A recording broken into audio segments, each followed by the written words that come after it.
On the distant Mexican border, a group of people are crawling on the ground, a sight that the locals are all too familiar with. This is a ritual of worship performed by the faithful. Just then, a brand new Mercedes-Benz pulls up, and out step a pair of bald twins, Marco and Lionel. They are dressed in terrifying skull-faced boots and crisp suits, and though they utter not a single word, their eyes are filled with murderous intent. Their movements are unhurried, yet their purpose is clear. They move like machines, executing an irresistible command that instills pure terror in the viewers. Marco and Lionel join the crawling procession and are the first to reach the holy shrine. The shrine was dedicated to the revered Santa Muerte, the patron saint of Mexican cartels. They believe that Santa Muerte can protect them and help them take their enemies' lives. Marco and Lionel silently recite their prayers before nailing a portrait of their enemy to the curse wall. The portrait is none other than the mysterious Heisenberg. The twin brothers are known as the most ruthless assassins for the Mexican cartel, also named the Cousins. Afterward,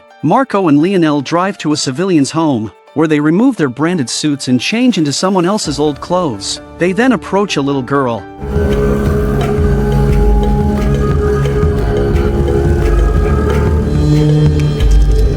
Fortunately, no tragedy occurs. Marco and Lionel hand over the car keys to the little girl's family. A few pieces of old clothing in exchange for a Mercedes, quite the bargain indeed. Their change of clothes is to smuggle themselves into the United States to seek vengeance against Walter for their cousin Tuco's death. On Walter's side, he learns that the plane crash was due to an error by air traffic controller Donald, who is Jane's father. Walter feels an immense guilt inside him. Once again, he strikes a match by the poolside. His inaction led indirectly to the loss of hundreds of lives. When only one match remains, he can no longer tolerate his own misdeeds. He suddenly stands up, pours alcohol over the money earned from his artistic endeavors, and sets it ablaze, hoping to burn away the dirty dealings and the moral debt he owes. However, the next second, he regrets it. That's $500,000, money he earned with his life at stake.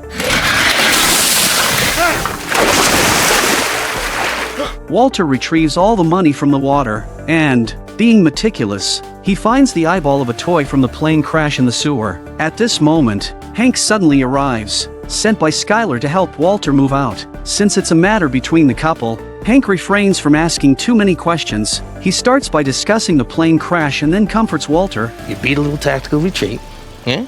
You regroup, and then, absence makes the... Then Hank helps Walter move his belongings. Just as Walter picks up the bag containing $500,000, Hank grabs the bag from his hands. No heavy lifting, I got it. No, it's okay. I got it. What do you got in there? Cinder blocks? $500,000 in cash. That made Hank laugh. Walter played another nerve-wracking gambit. Meanwhile, Skyler acts swiftly. She has already consulted a lawyer about the divorce. When the lawyer asks about the couple's assets, Skyler is instantly bewildered. She has no idea how much money Walter has hidden. You'd be amazed what I've seen partners hide from one another. After sending Walter away, Skyler moves back home with the children. Walter Jr. misses his dad deeply. Hey Dad, it's me. No, I'm not okay. I don't know what the hell's going on. Nobody's telling me around here. Flynn. Walter Jr. was very upset and didn't understand why his mom had kicked his dad out of the house. He was also cold and distant towards his mom, unwilling to interact with her. Walter Jr. asks his dad to take him to school. After hanging up the phone, Walter looks confusedly at the sandwich on his plate. He strangely cuts off the crusts. Remember when they held Crazy 8 captive? Crazy 8 didn't like eating bread crusts, so Walter always cut them off when making sandwiches for him. Crazy 8 was the first person Walter consciously killed. Now, the habit of cutting off the crusts has continued, as if the sins or scars on his body, destined to follow him for life. Walter cannot redeem his sins. He can only change his approach to seek psychological comfort. In the school, everyone was talking about the tragic and terrifying plane crash, but Walter encouraged everyone to look on the bright side. Firstly, it was a blessing that there were no deaths on the ground. And secondly, the plane wasn't full and it was the 50th largest plane crash in terms of the number of people who died. Don't be too sad. We still have to look forward because people are always forgetful, Walter said. After Walter finished speaking, everyone's faces changed. Carmen quickly took the microphone away from Walter's hand. Actually, what Walter said was not wrong. Humans are indeed forgetful creatures, but at this moment, Walter was not a sage who had seen through reality. He was just deceiving and comforting himself to lessen his intense feelings of guilt. After dropping his son off at the front door of the house, Walter asked Walter Jr. to send his regards to the family. Walter Jr. asked him why he didn't go back himself, saying, "That's your home too, isn't it?" Walter was silent for a while before finally shaking his head, disappointed. Walter Jr. went into the house and started yelling at Skyler. Why you gotta treat him like this? Why you gotta be like this? Why can't you just talk even?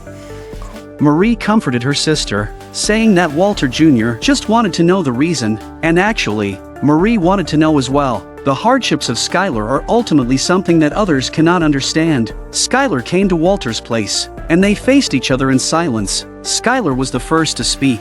She had come with the divorce papers this time. Walter was surprised and confused. "Are you punishing me?" Why are you even thinking this way? Is it to punish me? I am not punishing you, Walt. This is punitive, is what this is. You're a drug dealer. Skyler was smart. She had guessed the general idea. Otherwise, where would Walter have gotten all that money from? This time Walter had no way out, and he finally confessed. Manufacturer, I'm not a dealer. Skyler's suspicions were confirmed, but she couldn't accept this reality. Walter hoped Skyler would give him a chance to explain, but at that moment, Skyler didn't want to stay another second. Walter hurriedly stood up to stop Skyler, but she avoided his hand. I'm gonna make you a deal, Walt. I won't tell Hank, and I won't tell your children, or anybody else. Nobody will hear it from me, but only if you grant me this divorce and stay out of our lives. No, Skyler. I mean it. On the other hand, Jesse was recovering well. He was planting flowers in the rehab center, attending meetings, and receiving psychological guidance, gradually overcoming his pain and kicking his drug addiction. It truly felt like a prodigal son returning. Walter picked him up, and Jesse also learned about the plane crash's connection to Jane. Walter was afraid that he would not be able to think straight again, so he persuaded him that maybe the plane's radar was out of order. Walter was still desperately refusing to accept reality. Now, I am very up to date on this thing. Probably far more than you are. You either run from things, or you face them, Mr. White. What exactly does that mean? I learned it in rehab. It's all about accepting who you really are. And who are you? I'm the bad guy. It's ironic that a person who isn't all that bad thinks he's a villain, while a person who is thoroughly bad doesn't think he's all that bad. Walter met with Gus and declared that he was washing his hands of the business. What he lacked now was not money but family. Gus then offered a tempting deal, $3 million for 3 months, and although Walter was momentarily swayed, he ultimately declined. Gus didn't try to persuade Walter further and stood up, politely shaking his hand to say goodbye. Meanwhile, on the US-Mexico border, a truck full of hay was heading towards Texas, and its cabin was full of passengers. This was a smuggling vehicle, and the cousins were among them. The boy opposite kept bragging about how it was his 3rd time coming to Texas and how impressive his painting skills were, until he accidentally saw the cousins' boots. He didn't dare to make a sound anymore. The owners of those skull-faced boots had too many terrifying legends attached to them, but unfortunately, it was too late. The cousins decided it was time to kill to silence witnesses.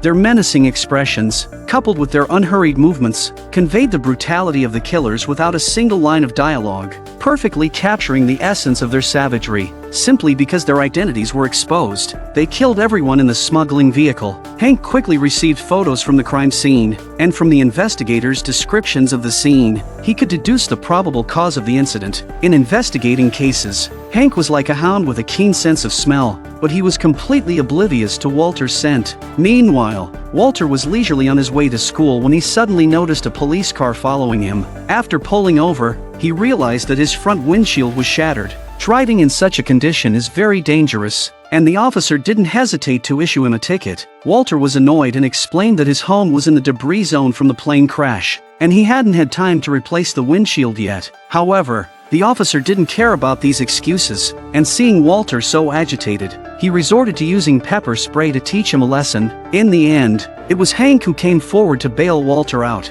and of course, Walter had to apologize to the police. Officer, very sorry that I lost my temper. There's no excuse for my behavior. It was disrespectful. Walter told Hank about his wife wanting a divorce and how Skyler wouldn't allow him to see the kids. Hank was surprised to hear this, but having seen Skyler's temper, he could only shake his head helplessly. Back at the house he rented, the lawyer Saul came to visit because Walter's recent decision to quit the business had caused a severe shortage in the market, significantly reducing Saul's income. Seeing the family problems Walter was facing, Saul assured him not to worry because he was certain that Skyler would not turn Walter in. It'll be a disaster for her. That DEA brother-in-law, paging Dr. Phil, my daddy's a drug dealer, and my mommy turned him in. And the house, gone.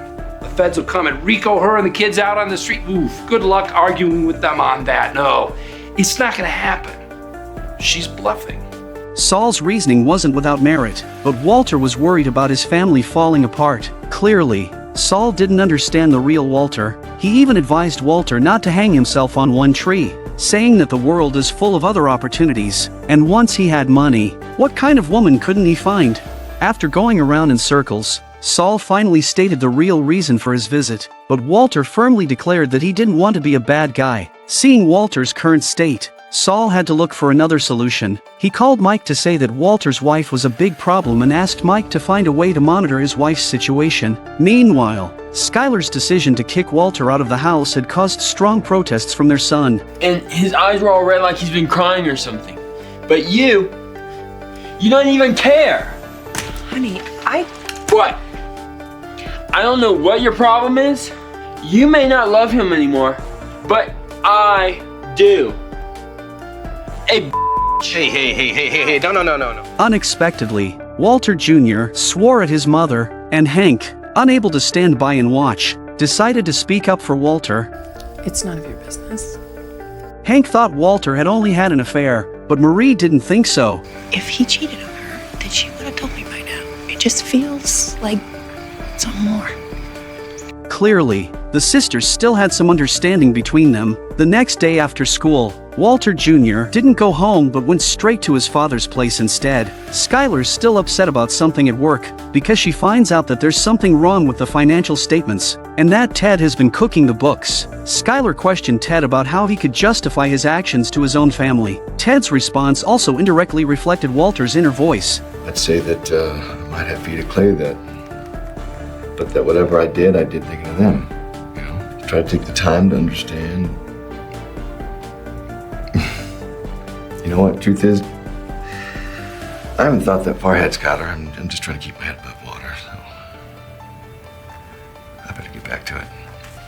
Just then, Walter called, saying that his son had run over on his own and that he wanted to bring him back home, asking for his wife's permission. Actually, Walter also wanted to use this opportunity to go back home, so that Skyler wouldn't hate him. Walter cleaned his mouth and put on some perfume, so it seemed he couldn't wait to get back to his family. What he didn't expect was for Skyler to let his son in and turn him away. Walter begged to be let in, but the stubborn Skyler wouldn't give him a chance. Walter could no longer control his emotions, and in his anger, he threw the pizza onto the roof. It's said that this scene was done in one take by Walter, and it has become one of the iconic scenes of Breaking Bad. In reality, many Breaking Bad fans come here to check in and imitate the scene. A long, lonely night passed, and the desolate Walter lay in the popcorn like a rat, until he was woken up by a ringtone. It turned out to be Skyler calling.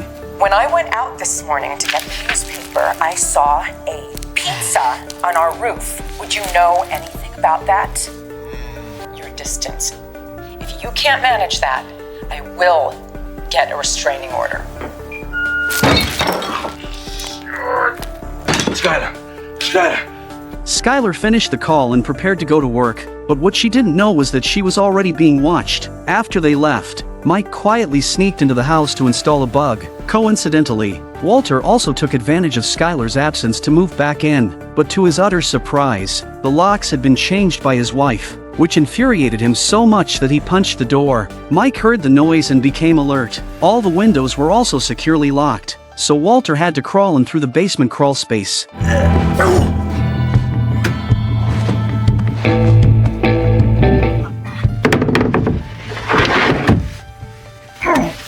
Unexpectedly, He had to return home in such a manner, which was truly heartbreaking. After installing the bug, Mike was ready to leave, but just then, a car stopped at Walter's front door, and out came the cousins who had just smuggled in. It turned out they had confirmed Walter was Heisenberg based on the clues provided by Tio. Seeing the two men carrying axes, Mike hurriedly made a phone call. It turned out Mike's real employer was Gus, and faced with the situation, he could only report to his boss. At this moment, the cousins had already entered the house. Walter, who was taking a shower, was completely unaware that death was already upon him. A man is leisurely taking a bath at home, blissfully unaware that death has already descended upon him. The cousins pick up the eye of a toy bear, glance at it, and then toss it aside. Just as Walter is about to leave the bathroom, the cousins receive a text message. It's from Gus. Mike discovered that Walter was in danger and reported it to Gus. To keep Walter working for him, Gus intervened to save him. By the time Walter exits the bathroom, the cousins have already left. Walter notices that the eyes of the toy bear seem to have moved. He suspects someone has been there, but upon scanning the room, he sees nothing. Little does he know, he has just walked back from the brink of death. Walter then deals with the pizza he threw on the roof. Mike hasn't left the scene yet because he needs to report the situation to Gus. Seeing that Walter seems unaware of the danger he was in, Mike suggests that there's no need to inform Saul about this. This shows that the great lawyer Saul is just a pawn for Gus, while Mike is Gus's most loyal man, putting his boss's interests first at critical moments. When Skyler gets off work and sees Walter's car parked at the front door, she hurriedly calls to confirm Walter's whereabouts. Seeing Walter actually inside the house, Skyler asks how he got in an effort to force Walter out. Skyler even calls the police, threatening to turn him in. Because of Saul's reasoning, Walter also believes that Skyler wouldn't dare do this. At this moment, Walter Jr. comes home from school and is thrilled to see his dad back, but they barely talk before the police arrive. Seeing that his mom has called the police to drive his dad away, Walter Jr. is so angry he almost swears again. After some investigation, the police find no reason to evict Walter. Seeing his daughter crying, Walter simply picks her up to soothe her. The police can't see anything wrong with Walter. Walter Jr. also vouches for his father, saying he is a good man and that it is his mother who is being unreasonable. The police state that only if Walter is accused of breaking a specific law can they take him away. Skyler hesitates for a moment but ultimately says nothing, and the police have no choice but to leave temporarily. Walter Jr. is even more furious with his mother. Why you gotta do this to Dad? Junior, wait, come on. Don't blame your mother for this. Although Walter has won this gamble, Skyler's attitude clearly shows she won't compromise easily. Welcome home.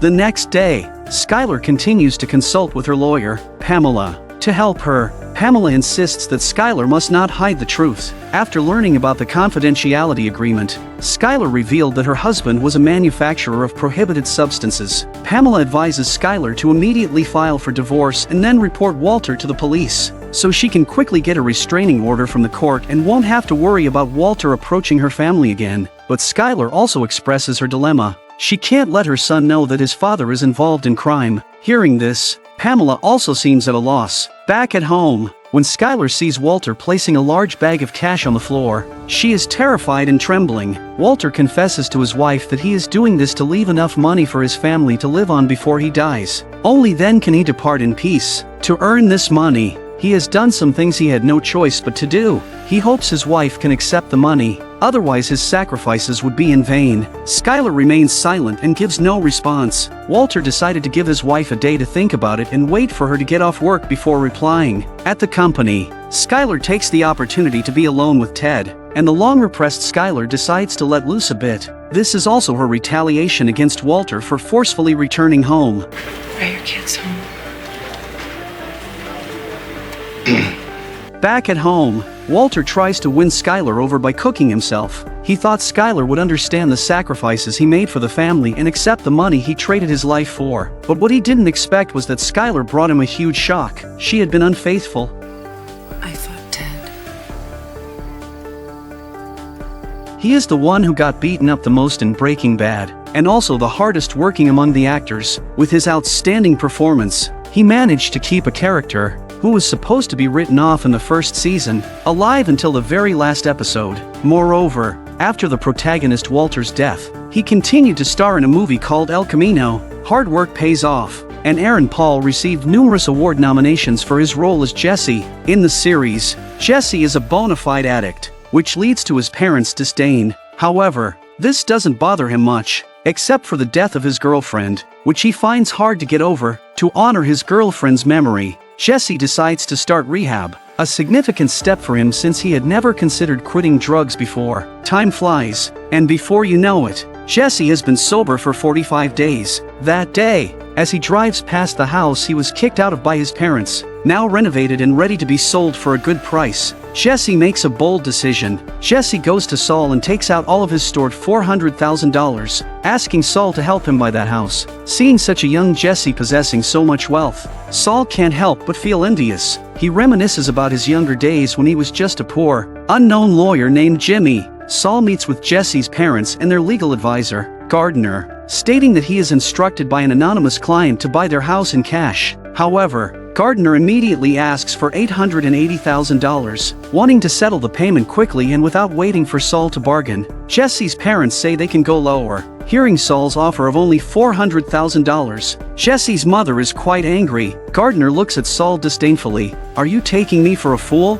The group, infuriated, turned to leave, but when Saul mentioned that the house had once been used to manufacture prohibited substances, they stopped in their tracks. Moreover, this point was not included in the signed declaration. Just on this basis alone, it constitutes fraud. With this evidence in Saul's hands, he could easily ruin them. An offer of $400,000 is actually generous. Otherwise, they wouldn't get a penny. Seeing Gardner left speechless and Jesse's parents having no choice but to compromise, selling the house this cheaply, Jesse's mother worries that Jesse would be very upset if he found out. However, no sooner had they spoken than Jesse drove up.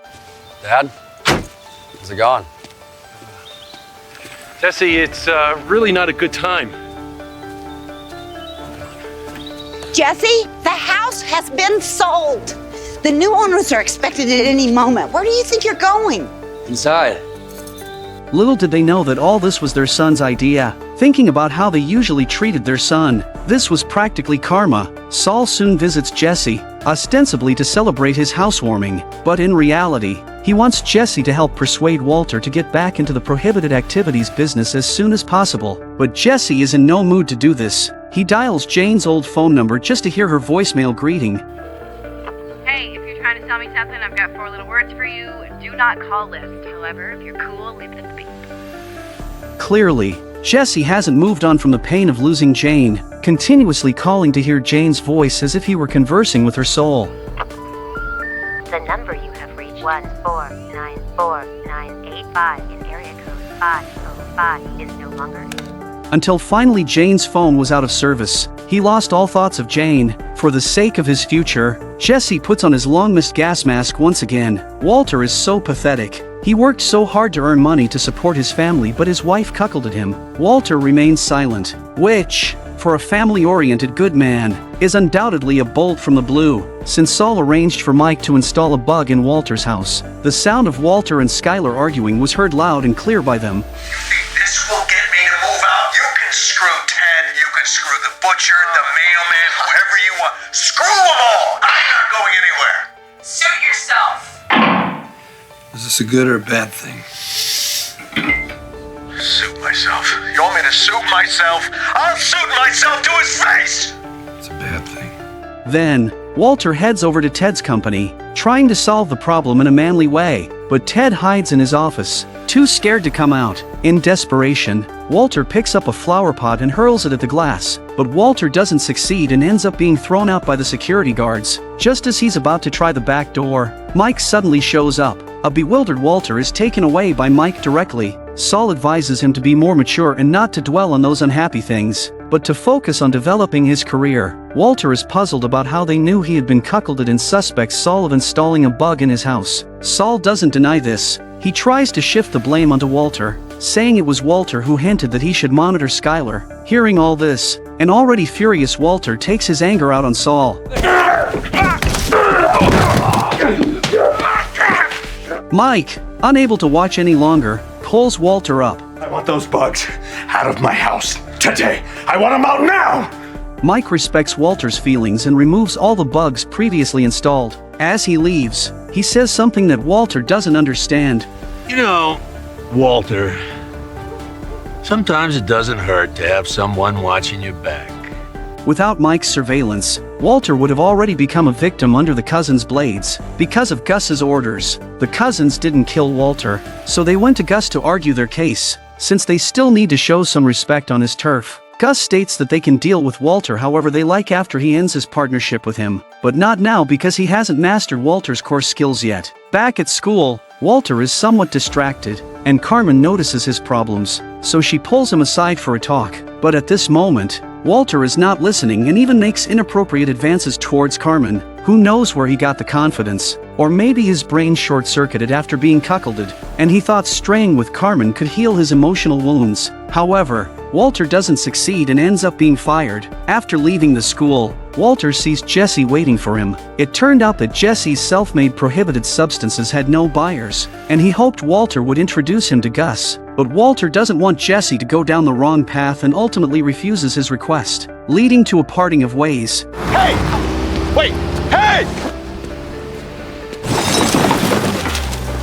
At the same time, Hank receives an assignment from his superiors to go to the border again. Having experienced the head bomb incident before, Hank is still very fearful inside, but in front of his colleagues, he has to pretend to be calm. However, just as Hank arrived at the airport, the police station of a sister unit called him, saying they had caught someone with blue prohibited substances. Since Hank is in charge of this case, he turns back to continue the investigation, which also becomes his strong reason to refuse the border support. It turned out that a few days ago, a penniless Jesse went to a gas station to refuel the RV, and when it came time to pay, he used a small bag of blue prohibited substances as payment. This led to the sudden reappearance of the blue prohibited substances, which had been missing for a while. Hank follows the clues to the gas station for investigation, because Kara's lies are full of holes. Hank quickly sees through them. Fortunately, Jesse looks ordinary, and Kara doesn't know his name, only that he drove an RV to refuel. What's worse, the gas station surveillance video is just for show.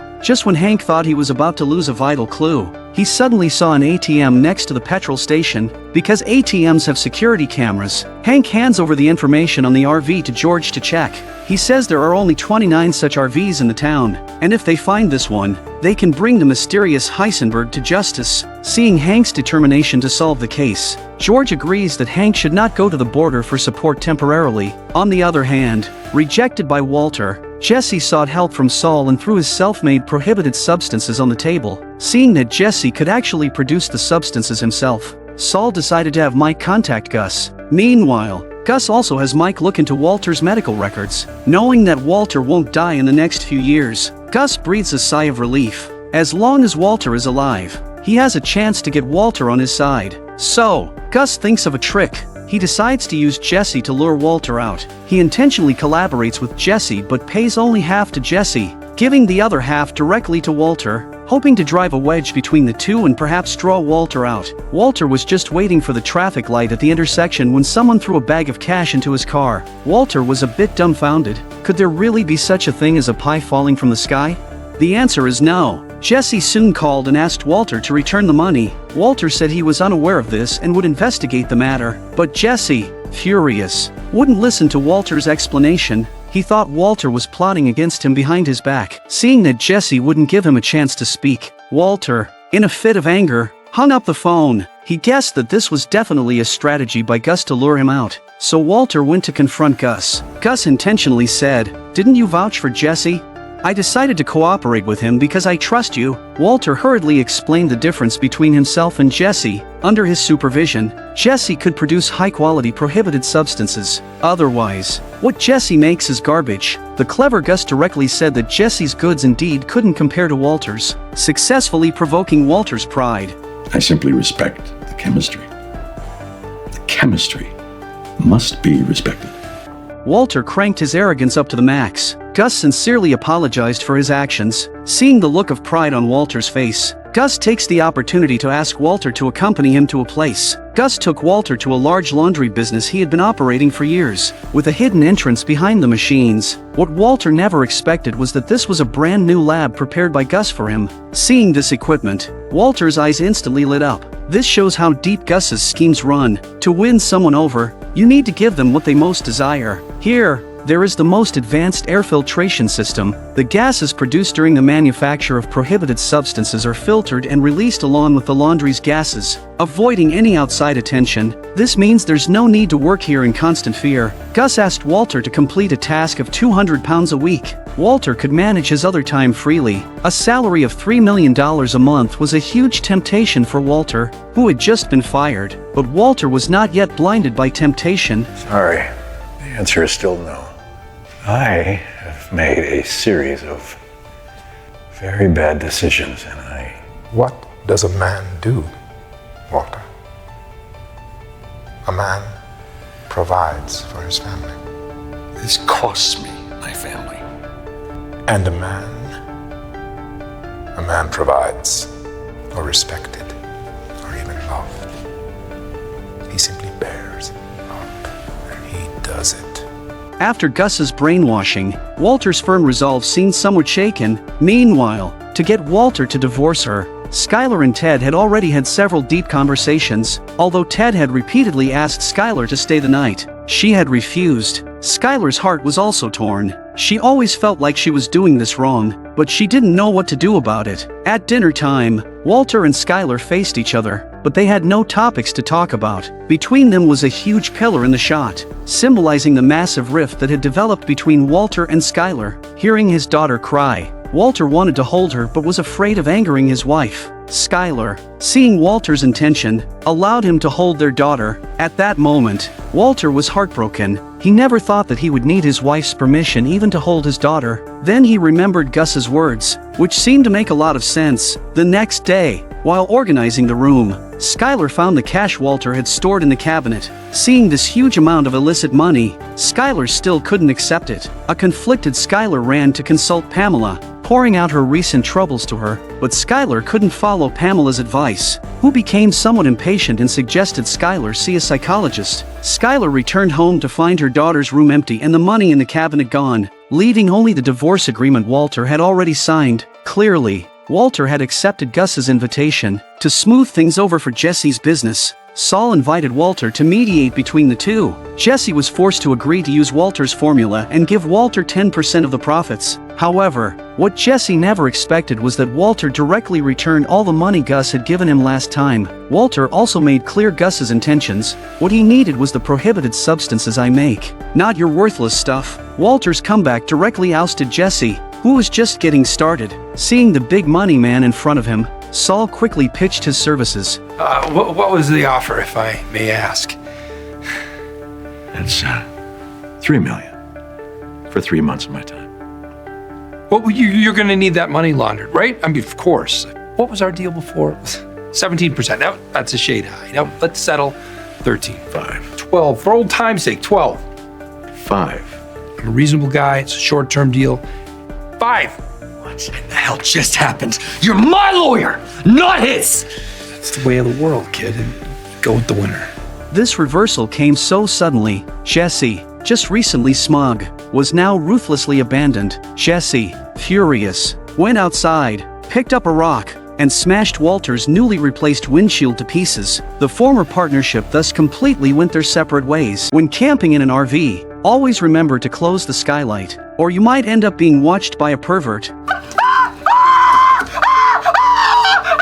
It turns out that just now, Hank, while investigating the Heisenberg case, decided to target people driving these types of RVs and began to check them one by one. Unfortunately, this time he ran into an elderly couple camping, who mistook Hank for a pervert. This was incredibly awkward. However, to add to Hank's embarrassment because he didn't make it to the border on time for support, George has sent his man Steven in his place, which means that Steven will outrank Hank. Hank felt like everyone thought he was slacking off, not realizing he was being crushed by the Heisenberg case. Marie, who never thought of others, suddenly showed some concern for Hank. This surprised Hank so much he thought Marie was mocking him. Hank, who never lost his temper with his wife, couldn't hold back his anger this time. I'm not doing some actual good out here, and all I get are these accusations.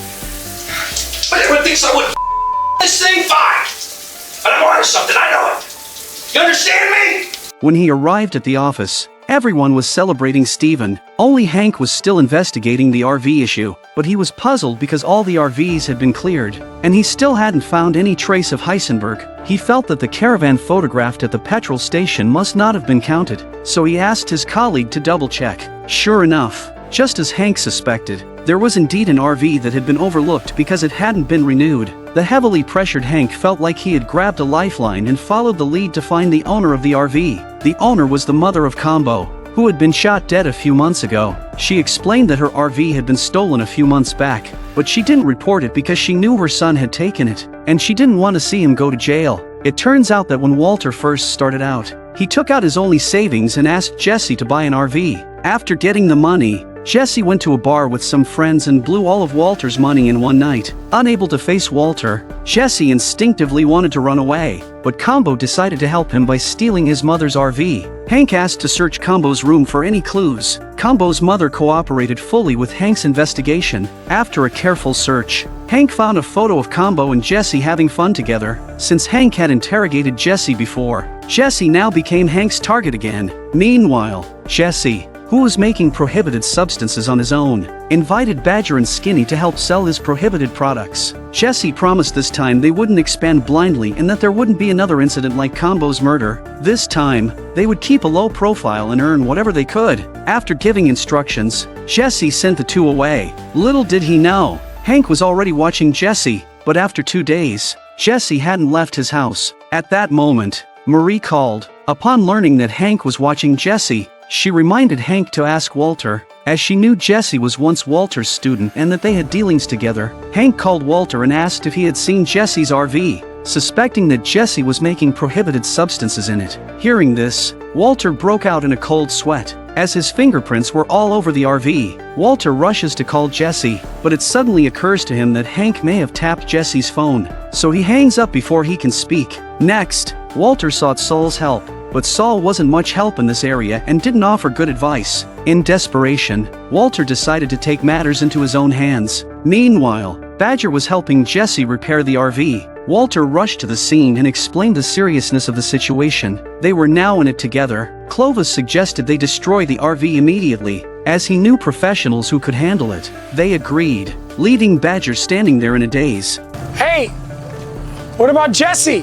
What about him? Seeing this, Badger hurriedly called Jesse, not knowing this move almost got them all killed. Hearing his RV was about to be destroyed, Jesse, who was hiding at home, rushed to stop it. This was Hank's chance. He followed Jesse, planning to catch him red-handed. Walter, having paid the money, repeatedly urged Old Joe to dispose of the RV thoroughly. Old Joe assured him there would be no trace left. Just when Walter once again to stay in the once fought in the place when the pig teammates like Jesse suddenly arrived, his mouth also cursing non-stop. Walter felt bad and looked through the window to see that Hank had followed him. Walter quickly locked the doors and drew all the curtains. A confused Jesse climbed up to see what was going on and immediately understood the seriousness of the situation. Oh God, you led him right to us.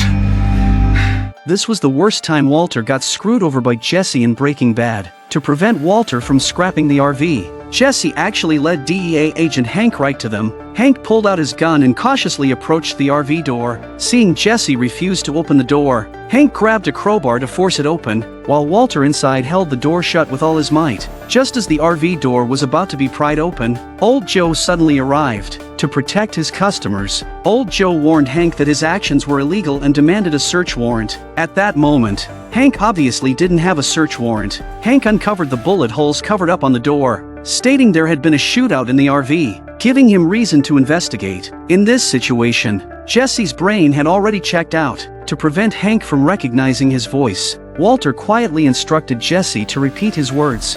How could you have known they were there before you took off the tape? That's right. Probable cause needs to be readily apparent.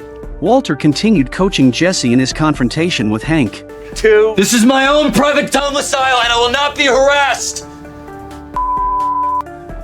It seemed this guy not only knew how to make prohibited substances but was also quite savvy in law. But at this point Hank is not afraid at all. He said he will have his colleagues to send a search warrant to see if this turtle in a jar can grow wings and fly away. Walter and Jesse found themselves in a tight spot with no way out. Jesse, at his wit's end, plans to start the RV and stage a police chase with Hank, which is apparently the only thing he can come up with at his wit's end. Walter racked his brains and finally came up with a rather unethical solution. He made a mysterious phone call. Moments later, Hank received a call from the police saying his wife Marie had been in a car accident and was being rushed to the hospital. This struck Hank's weak spot. He turned around and headed straight for the hospital, unaware he had fallen into Walter's trap. You're gonna have to start paying me more.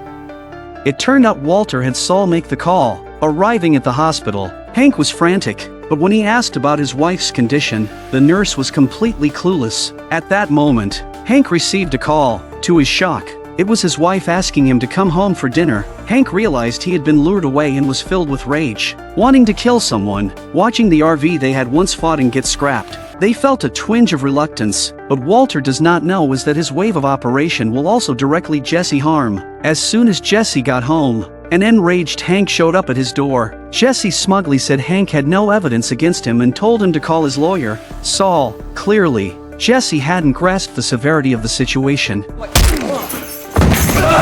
Talk! Who you working with? My cell phone number? You have my wife's name? How'd you do it? Hank landed several punches, knocking Jesse out cold. Although Hank vented his anger, he would soon pay for his impulsive actions. Meanwhile, Walter began his job earning $1 million a month. Gus even thoughtfully assigned an assistant to Walter named Gale, to help Walter get to know him better. Gale prepared a resume. Walter saw that Gale was a postdoctoral graduate from a prestigious university with a strong talent in chemistry. Gale was like a younger version of himself. To prove his abilities, Gale had developed a special coffee filtration system. Walter took a sip and highly praised it. With their shared interest in chemistry, their relationship quickly deepened. Compared to the troublesome Jesse, Gale was a world apart. Their initial cooperation was extremely smooth. Gale greatly admired Walter, and Walter was very impressed with Gale. On the other side, the cousins, who had been stopped by Gus from killing Walter, began pressuring Gus at his restaurant daily. I'll handle this. Notice Gus's expression here, changing faster than the weather. ¿Cómo les puedo ayudar? Tú sabes. ¿Cuándo va el sol? Only after Gus promised them did the cousins leave. After work, Gus met with them as scheduled. Facing the death-like presence of the cousins, Gus's aura completely overpowered them. He warned the cousins that they couldn't go after Walter now and redirected their revenge towards Hank. El nombre de la gente es Hank Schrader. Que su muerte les satisfaga. Have you ever seen anyone buy a bulletproof vest like this? They work. Sure as shit they do. I don't leave home without it. To test the effectiveness, the cousins directly fired at the seller. These two were ruthless. Good thing it wasn't a shady businessman or he'd have gotten himself killed. After confirming the vest worked, the cousins paid up and left. Their purpose for buying the bulletproof vests was to kill DEA agent Hank and avenge their cousin Tuco. On Hank's side, things were going from bad to worse. He had just lost control and beaten Jesse to a pulp. To calm Jesse down, the clever Saul said Jesse could now make a living off his face. He called it a gift from the heavens. At that moment, Walter also arrived at the hospital. Seeing Jesse beaten to a pulp, Walter apologized profusely. He didn't think it would end up like this, but if they hadn't found a way to divert Hank, they would have been caught for sure. But Jesse, seething with rage, now hated both Walter and Hank with a passion. He swore he wouldn't let Hank off easily. Saul advised Jesse not to be so reckless. Since Jesse was in the game, if the DEA pursued it to the end, they might find evidence one day. But Jesse had lost all reason. He recklessly said if he got caught, he would rat out Walter. At this point, Saul was contemplating killing Jesse, but Walter still genuinely wanted to protect him. Hank, on the other hand, faced an investigation by his superiors. They had received Jesse's complaint, without any evidence to refute the claims, and to avoid tarnishing the DEA's reputation, Hank was placed on temporary leave. When Marie learned Hank was in trouble, she came to pick him up from work. In the elevator, Hank broke down, crying in Marie's arms, but once out of the elevator, he put on a tough front again. He asked Marie to keep this a secret, but it was too late. Marie had already informed her sister and asked for her help in getting Hank out of trouble. Skyler, suspecting it had something to do with Walter, went to him for help. Seeing that Walter was doing well post-divorce, Skyler couldn't help but throw a few sarcastic remarks. Then Skyler questioned Walter about the RV, asking him to find a way to get Jesse to withdraw his complaint against Hank. Walter thought Skyler came to reconcile, but he was disappointed. Angry, he didn't agree immediately. He also finally gets tough. Walter showed Skyler the door, but after she left, he decided to help Hank to get Jesse to drop the charges. Walter decided to make him his partner, so he went to the lab and started finding fault with Gale. But Gale's behavior is such that Walter can't find any holes in him, and he's already done a lot of things in advance. In the end, Walter shamelessly claimed Gale had gotten the temperature wrong, even though Gale had meticulously noted everything. Finally, Walter called Gus, asking to replace Gale, to keep Walter working efficiently. Gus reluctantly agreed. Walter rushed to the hospital and extended an olive branch to Jesse. Jesse, suspecting Walter's intentions, angrily refused. A nice try, saving your asshat brother-in-law. Walter insisted it wasn't what Jesse thought. He wanted them to partner up and split the profits like before. That meant each of them would make $5 million in 3 months. For the currently penniless Jesse, this was a huge temptation, but he still refused. Jesse became more agitated, saying that since meeting Walter, he had lost everything he cared about. Now he had nothing left. He felt Walter never acknowledged his work, and he believed Walter never cared about him. Seeing Jesse getting more and more agitated, Walter had no choice but to leave. Before leaving, Walter finally said that he approved of Jesse's words, saying that his artwork was as good as his own. After Walter left, a calmer Jesse reconsidered and called Walter, agreeing to partner up again. He also withdrew his complaint against Hank. Meanwhile, Hank, still on leave, finally opened up to his wife. It turns out that ever since he accidentally killed Tuco, he had a shadow in his heart. And then he went to the border to support the encounter, which made him feel even more afraid. These events had changed him, causing him to lose control and attack Jesse. He realized his career might be over and was willing to face the consequences. Back at the office, Hank accepted George's disciplinary action suspension without pay, and turning in his badge and gun. As Hank prepared to go home, George stopped him, saying they had received word that Jesse had withdrawn his complaint, meaning Hank could return to the DEA. Hank, overjoyed, bought flowers and planned to surprise Marie. As he got into his car, he received a mysterious phone call. Shredder. I need you to listen very carefully. 2 men are coming to kill you. Come again? They're approaching your car. You have 1 minute. And I'll get the gag, jag-off. Who is this? They're coming. Hello? Whether it was real or not, it left Hank panicked and anxious. Hank was about to die because the enemy was 30 seconds away from the battlefield. Hank, without his gun, was panicking. Fortunately, a mysterious person's warning had mentally prepared him. 30 seconds passed, and the cousins arrived, firing several shots at Hank. Without a gun, Hank shifted into reverse, flooring the gas pedal and pinning one of the assassins between 2 cars, immobilizing him, and causing his gun to fall into the car. At this moment, the other assassin, Marco, appeared. Hank, having been shot multiple times, escaped through the back door with a gun in hand. Seeing his brother's legs shattered, Marco vowed to make Hank pay a terrible price. While searching for Hank, an innocent bystander fell to Marco's gunfire. Fortunately, Marco's bullets ran out, sparing another woman. While Marco was reloading, a bullet accidentally dropped, and this bullet had been foreshadowed back when they went to buy the bulletproof vests. Hank was the first to spot Marco,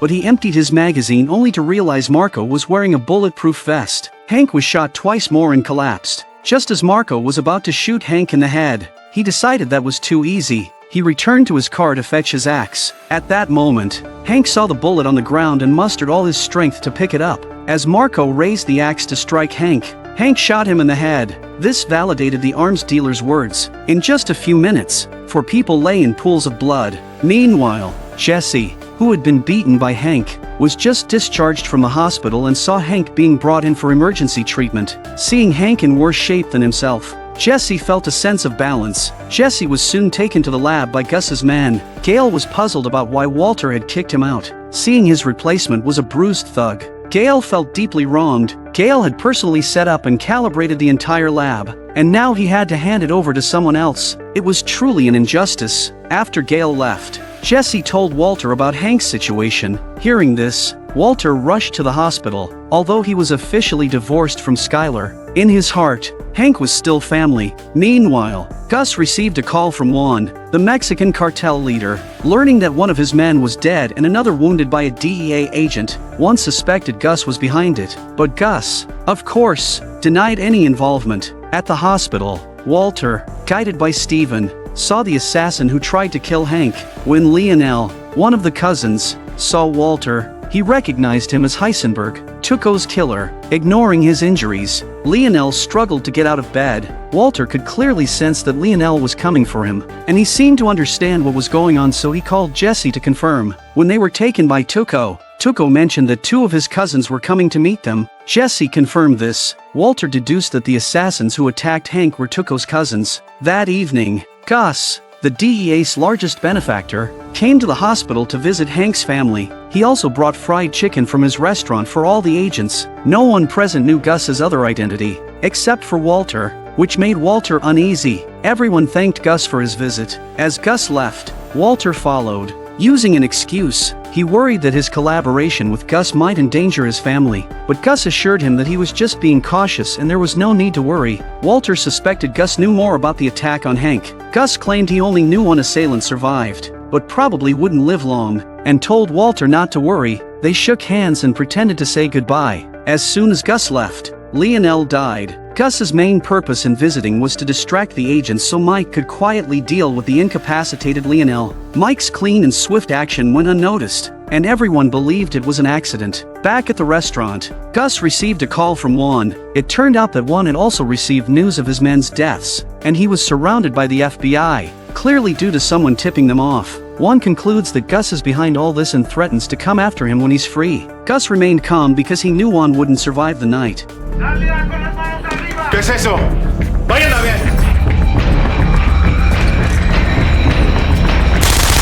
This was all part of Gus's master plan, and it was only just beginning. After the suffocating battle between Hank and the cousins, everyone finally calmed down. Because of Hank's injury, Walter spent more time with his family. Skyler's stance had a noticeable shift. Gus, on the other hand, had a triumphant moment. This episode could be considered a transitional one. Skyler stopped causing trouble, and Walter and Jesse started working together again. Hank's investigation into Heisenberg encountered obstacles. Walter and Jesse began a standardized production process, but when Jesse saw that there was still some product left over after completing the weekly 200-pound quota, he foolishly thought he could keep some for himself and resell it. Objectively speaking, we have to say Jesse was being naive. If Gus found out, Jesse wouldn't even know how he died. Jesse's reasoning was that Gus's profits from selling the contraband far exceeded the combined earnings of Jesse and Walter. However, he didn't consider Gus's initial investments, his accumulated resources and connections over the years, and the greater risks he was bearing. Jesse was just an employee. Without Walter's unique demand for Jesse wouldn't even qualify to be in that lab. Jesse's idea was simply delusional. After deciding to steal some contraband, Jesse enlisted Badger and Skinny Pete to help, targeting the addicts in the rehab center. Jesse's mind is made up. Jesse found a lawyer, Saul, to discuss money laundering. Saul gave Jesse money laundering commission is 17%, compared to Walter's 5% fee. Saul's was more than 3 times higher, which annoyed Jesse. As someone who was always looked down upon compared to Walter, Jesse hated being treated differently, so he was dissatisfied with Saul's suggestion. If not for Walter's 5% fee setting a benchmark, Jesse probably would have accepted the 17%. Meanwhile, since Walter signed the divorce papers, Skyler had stopped seeing Ted. This proved that Skyler only cheated to leave Walter. She liked Ted but didn't love him. After Walter signed the divorce papers, Skyler abandoned Ted. Ted wanted a commitment, so he went to Skyler's house to find her, but he was turned away. On Hank's side, he recalled that someone had warned him of danger 1 minute before the attack. It was Gus, with a disguised voice. Upon hearing Hank's recollection, Walter began to ponder Gus's actions. Skyler also sensed a connection between the incident and Walter, so she privately questioned him in the car. Are we safe? Yes, Are you safe? absolutely. With 2 simple questions, Skyler felt she understood everything. Walter was very guilty because the cousins had come to kill him, and he had no idea. Without Gus, Walter might have been the one lying there, so he sought out Gus for clarification. During their conversation, Walter thanked Gus for his help. Gus proposed extending their partnership while allowing for termination at any time, guaranteeing Walter's family's safety. Although Walter wasn't keen on continuing their business, he needed to ensure his family's safety and owed Gus a huge favor, so he agreed to Gus's terms. In this scene, both Walter and Gus had faces half in shadow, symbolizing their testing of each other's limits. Much like the stark line of light and shadow on their faces, both were hiding something, with their own plans in mind. For now, they continued their seemingly stable cooperation on the surface. After the conversation, Walter drove home, pressing the gas pedal hard, closing his eyes, and speeding forward, crossing the yellow line onto the opposite lane, nearly crashing into a truck. This indicated that Walter had just survived an extraordinarily terrifying ordeal. Hank's attack left Walter deeply unsettled, filled with confusion and fear. The diagnosis for Hank was that without sufficient medical expenses, he might be confined to a wheelchair forever. Marie couldn't accept this reality and insisted on getting the best doctors for Hank, regardless of the cost. Skyler told Marie that Walter and she had money to help pay for Hank's medical bills. This left Walter flustered, not because he was stingy, but because he feared Skyler might reveal his illegal activities. When Skyler lied, saying the money came from Walter's gambling, Walter finally breathed a sigh of relief. He wasn't concerned about the money and readily agreed. Considering that Hank took a bullet for him, Walter was more than willing to pay the expenses. As long as his identity remained hidden, this was his way of compensating Hank, at least in his mind. Walter admired Skyler's quick thinking, but Skyler's response left him feeling very awkward. I learned from the best. A woman's intuition told Skyler that Hank's situation was definitely connected to Walter. Something tells me that Hank is here because of you. And I'm not forgetting that. This is the most controversial episode in Breaking Bad, where the director had the main character Walter spend the entire episode swatting a fly. There are a lot of interpretations of swatting flies, but the real reason that can be proven is very real. Due to the budget overruns from building the super lab this season, the director opted to complete this episode with a very low budget. However, a low budget doesn't mean the content is poor. The symbolism and theme of this episode are very clear. It is said that the inspiration came from the famous 19th century German chemist Robert, who had a story related to flies and meticulousness. Walter noticed that the final weight of the product was always slightly off. He mumbled to himself, fearing there might be surveillance in the lab, so he didn't confront Jesse directly. Jesse came over, pretended to suggest a few possibilities, and then left. At that moment, Walter already suspected that Jesse was the one taking the extra product. Just as Walter was feeling depressed, a fly suddenly started bothering him, and he began to focus on catching it. The fly represents a contaminant and symbolizes Walter's tainted soul. What did Walter experience before he started swatting the fly? He knew someone was coming to kill him, and he saw the legless Lionel crawling towards him. He saw the hitmen leave Hank paralyzed from the waist down. He knew Jesse was stealing product from the lab. He knew that if Gus found out, he would go after Jesse. Skyler also saw through him, understanding that Hank's attack was closely related to him. All of this put enormous pressure on Walter. There's no doubt that Hank's situation was Walter's fault, although Gus was the mastermind. Without Walter, Hank wouldn't have gotten involved. Previously, Marie hinted at the truth with one sentence. Is Pinkman? Hank was looking for. Hank would have never even heard his name if you hadn't bought marijuana from him. Marie. Did you ever think about that, Walt? Do you? Do you ever think about everything that you have put him through? After implicating his brother-in-law, Walter remembered the last person he had gotten killed was Jesse's girlfriend, Jane. In this episode, Walter revealed the truth about Jane's death and expressed his guilt to Jesse. However, Jesse was too focused on swatting the fly to grasp Walter's meaning. There's also a detail where Jesse put sleeping pills in Walter's coffee midway through the episode. Walter finally expressed his guilt about Jane to Jesse when he was barely able to keep his eyes open, just about to fall asleep. After confessing his guilt to Jesse, Walter stopped obsessing over the fly and let Jesse handle it. Although Jesse ultimately killed the fly symbolized Jane's death as a stain on Walter's soul. Walter expressed his guilt to Jesse. He no longer fixated on the fly and fell into a restful sleep. Walter's guilt over Jane's death caused him great turmoil in this episode, and he projected his emotions onto the fly. Walter was conflicted not just about Jane's death but also about how he engaged in illegal activities for his family. Even though he made money, He faced losing his family and divorcing Skyler. Originally, everything was for his family. Walter recalled his actions, trying to find a point where he could make money and retire cleanly. That point was right after his first deal with Gus when he deposited money into his son's donation website, returned Jesse's money, and the two parted ways. As it turned out, Walter didn't give up on Jesse, nor did he make a perfect exit. He is still involved in producing contraband. Although it was profitable, it left him physically and mentally exhausted. Walter didn't even want that much money. In this episode, to hint at Jane's significance, the director included a shot where Jesse, arriving at work, saw ashes in a cigarette but with a pink lipstick stain, clearly left by Jane. Thus, the fly symbolized Jane as an indelible stain on Walter's soul and reflected his conflicted and complex state of mind. Additionally, the fly also symbolizes Jesse, as he stole the extra contraband. In the past, when Walter and Jesse independently sold contraband, they faced numerous crises and deaths. After finally stabilizing the situation, the two teamed up again. Now,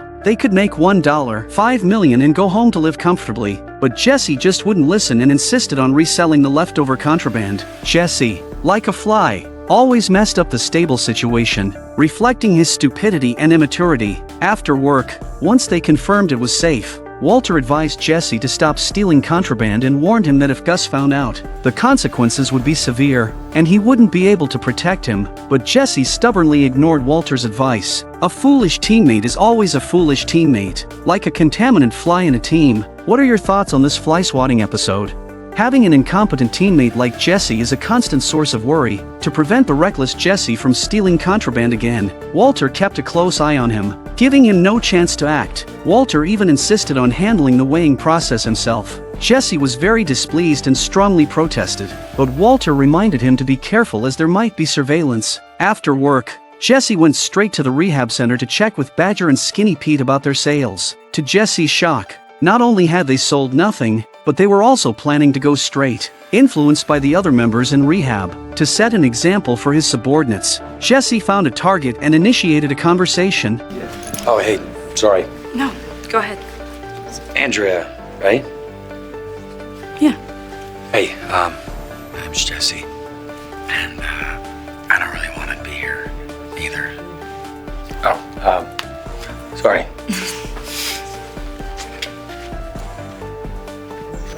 Jesse approached Andrea because he noticed her speech during a group meeting. My name is Andrea. We don't bite. No judgments. You can be as open and honest as you want to be. Honestly, I don't want to be here. The scene changes and Jesse goes straight back to Andrea's house with Andrea. While flirting with Andrea, Jesse deliberately mentioned the feeling he got from using contraband and hinted that he could get the latest blue contraband. Just as they were about to take things a step further, there was a sudden arrival at the house. Andrea's son had returned. Jesse was stunned to find out that his target was a single mom. Andrea was unaware of Jesse's true intentions, believing he genuinely wanted to date her. Andrea invited Jesse to dinner with her son. Jesse liked the child very much, as evidenced by how he cared for Spudge's son before. Having been neglected by his own parents, Jesse deeply empathized with abandoned children. Thus, not harming children was Jesse's bottom line, laying the groundwork for future plot developments. After returning home and when the child was not around, their relationship progressed further. Andrea offered to try some of Jesse's blue contraband, but Jesse suddenly didn't want to give it to her and angrily asked, "What kind of mother are you?"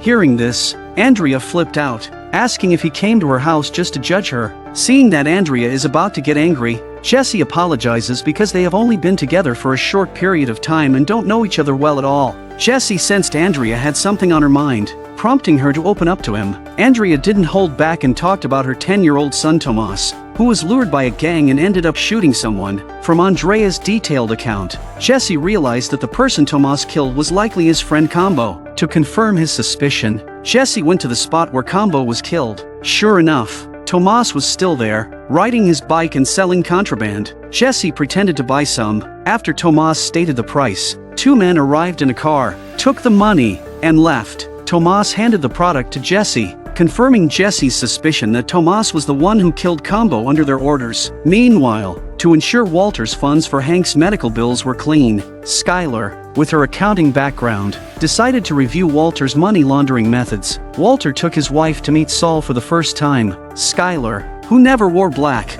was dressed in a black shirt, indicating her descent into darkness. Skyler's green scarf also represents Walter's theme color, suggesting that their relationship has become stronger. Upon learning that Saul had arranged for Walter to launder money through an investment in a laser tag business, Skyler disagreed, saying it didn't fit Walter's style. Skyler then took Walter to the car wash where he used to work, because Walter understood the car wash business. Investing in and running it wouldn't raise suspicion. Walter agreed with Skyler's suggestion. Walter called Saul to inspect the place. Saul, however, said he had no contacts there and stressed the need for someone trustworthy to handle such a discreet operation. That evening, Walter discussed with Skyler the idea of following Saul's advice. Given Saul's expertise as a lawyer, after a moment's thought, Skyler decided to play his own profession to help Walter launder the money. Walter was firmly against her involvement, citing the signed divorce papers and his willingness to bear the risk alone to protect the family. But Skyler pointed out that she never submitted the divorce application, so they were still legally married. Moreover, since Walter's dirty money was used for the family, Skyler had become an accomplice. Walter reluctantly agreed to let her help. The next day, Gus invited Walter to his home. Walter was very anxious, unable to understand Gus's intentions. Finally, Gus reminded Walter to learn how to be a wealthy man. The implication was that Walter needed to launder his money properly to avoid any trouble, as it would also be detrimental to Gus. He warned Walter not to make the same mistake twice. This was a reminder for Walter to control Jesse and prevent him from causing trouble that could affect Gus's business. Otherwise, their deaths would be ugly. But with a teammate like Jesse, do you think he can stay out of trouble?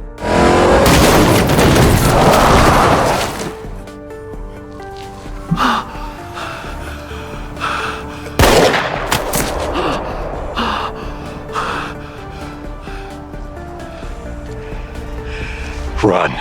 Jesse found the killers of Combo and vowed to avenge him. He hurried to find Walter and showed him the blue contraband he bought from the killers. It was exactly the contraband they had produced, meaning the killers worked for Gus. Jesse told Walter about Combo's death and declared he was going to get revenge. He wanted Walter to give him some ricin, as he discovered the killers often had their friend Wendy deliver takeout, and he planned to use Wendy to poison them. But Walter strongly disagrees with Jesse's plan because he knows it's Jesse's spur-of-the-moment idea and they are still Gus's men. Walter didn't have much attachment to Combo, but Jesse did. Combo was his childhood friend, and not avenging him would weigh heavily on his conscience. Moreover, they used an innocent child as a pawn, and that child was his new girlfriend's eldest son. These factors compelled Jesse to seek revenge. Even without Walter's help, Jesse was determined to find another way to get poison. After a conversation, Jesse quickly convinced Wendy to help and left her a big bag of contraband as payment. The plan was set to start the next morning. To prevent Jesse from doing something foolish, Walter sought Saul's help,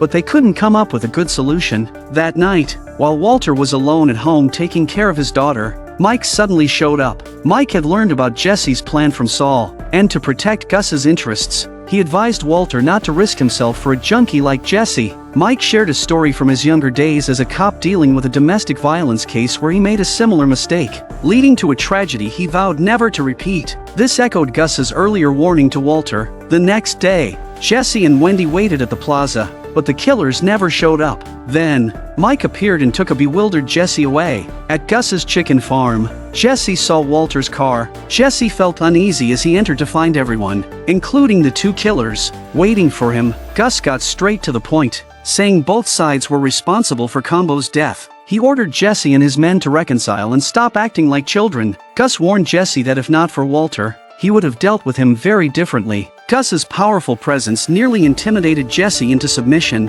No. Jesse. Pardon me? These kids. These assholes of yours that got an 11-year-old kid doing their killing for them. You're supposed to be some kind of reasonable businessman. This how you do business? You okay with this? Evidently, Jesse had a valid point. Gus made a concession, forbidding his men from using children, while also demanding Jesse cease his antics. Both parties shook hands and made peace in front of Gus. On the way back, Walter urged Jesse to learn to compromise, but Jesse wouldn't listen. Still angry at Walter, at the parking lot, Jesse got out and ran off like a rebellious teenager, with Walter playing the exasperated father. Here is the final shot for Thomas. That night, Jesse was relaxing with Andrea when she received the devastating news of Tomas's death. Seeing his heartbroken girlfriend, Jesse also panicked in his heart. He never thought that the two murderers were so cruel. The next day, Jesse couldn't even bring himself to go to work. Walter called multiple times but got no answer. After work, Walter continued trying to reach Jesse but still couldn't get through. Walter was deeply worried, fearing Jesse might do something reckless. Coincidentally, Walter saw the news about Tomas's murder on TV, and a sense of foreboding overcame him. He knew why Jesse hadn't answered all day,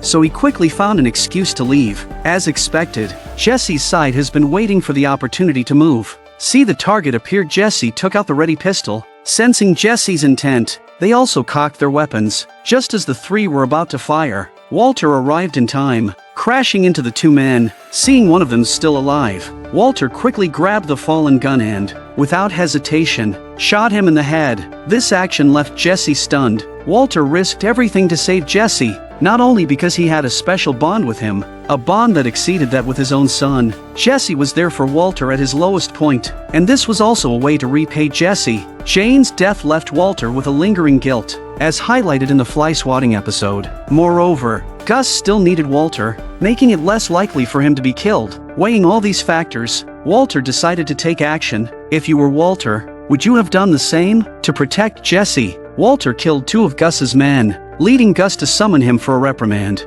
This time, Walter donned his iconic black hat. The hat had only appeared in the third season, and Walter wearing it this time signified Heisenberg's emergence, giving him immense confidence. The first time Walter wore the hat was during a deal with Tuco. The second time was when Walter met with Badger instead of Jesse and announced himself as Heisenberg. The third time is now, when Walter meets Gus alone. Each time Walter wears this hat, it marks a significant step on his dark path. Facing Gus's interrogation, Walter offers two choices. The first is that Gus kills him now and then finds and kills Jesse. The second is that he continues working for Gus, sparing Jesse. Clearly, Gus can only choose the second option, to maintain control. Gus arranges for Gale to become Walter's assistant again and has his subordinate Victor constantly monitor them. Gale still idolizes Walter just as he did before. Gale was very happy to get Walter's approval and returned home, singing and dancing to the rhythm of classical music, which was his only hobby besides chemistry. Just then,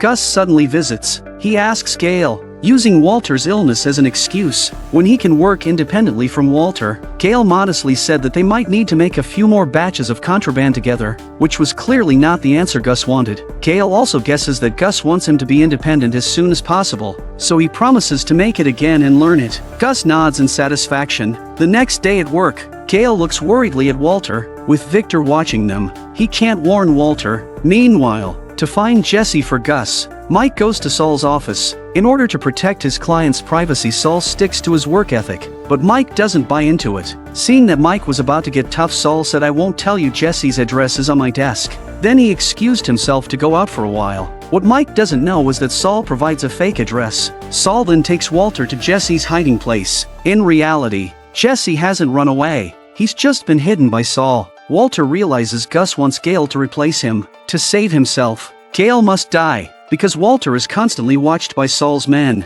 He doesn't have a chance to kill Gale himself, so he wants Jesse to do it. Jesse advises Walter to turn himself in, but Walter firmly refuses. Jesse says he can't bring himself to kill Gale, leaving Walter no choice but to do it himself. But he doesn't know Gale's address and has no chance to follow Gale. Walter asks Jesse to find Gale's address for him. After all, Walter just saved Jesse's life, so Jesse doesn't refuse Walter's request. That night, Jesse gives Walter Gale's address, noting there's no surveillance around. Without delay, Walter decides to act immediately. However, as he's about to drive to Gale's place, Victor shows up, claiming there's an issue with the lab equipment and insists Walter come with him, not allowing Walter to drive. Walter realizes his death is imminent. He desperately pleads, but Mike is unmoved. In desperation, Walter thinks of a way to get Jesse to kill Gale, giving him a chance to survive. So Walter deliberately says he knows Jesse's whereabouts and asks to call him out. Mike thought this would save him the trouble of finding Jesse, so he decided to eliminate them both together. Therefore, Mike didn't stop Walter from making the call. Jesse answers and asks if Walter has killed Gale. Walter explains his situation and says it's up to Jesse now. Jesse, having the advantage of proximity,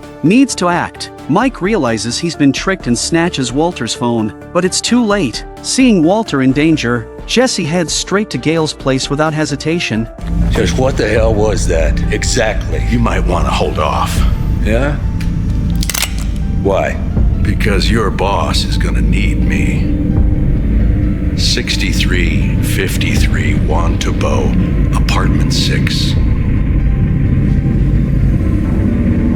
Hearing Walter mention Gale's address, Victor immediately rushes to stop him. Mike calls Gale, but Gale's phone is on vibrate, and with the loud music, he doesn't hear it. At this moment, Gale hears a knock at the door. Opening it, he sees Jesse with a gun. Seeing Jesse's distressed state, Gale knows his pleas are futile. With a gunshot, the third season ends.